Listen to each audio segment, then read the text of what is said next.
I'm showing you how to download your Facebook story video. So firstly what you need to do is you have to open your Facebook app, and then you have to go to any of the story that you want to download, and then you have to copy the link of the story. Simply click on the three dots in the top right corner, and here you can see the option of copy link.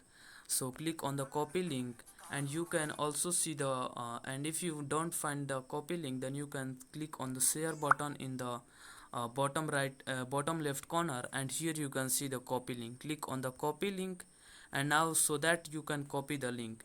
After copy the link, you have to go to the uh, Chrome browser, and here you have to search for the Facebook story download, like this,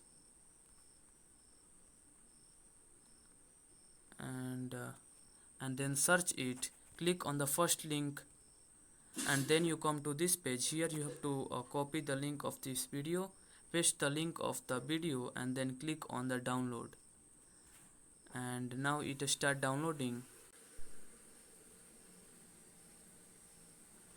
And here you can see this is my video. Scroll down to this, and here you can see the most bottom, download video in HD quality. Click on this,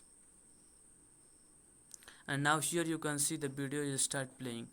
uh, Click on the three dots in the bottom right corner, and here you can see the download button popping up. Click on the download, and now it is saying the download, and now you have downloaded this file. Go to the downloads, and here you can see the you have downloaded this file. So that's it, that how you can download the Facebook story video. You have to simply copy the link and then paste in this site, and now you can download this video. Have a good day. If you found this video helpful, please subscribe to my channel and also press the bell icon to get notifications of such new informative video. And also don't forget to like, share and comment on this video. Have a good day.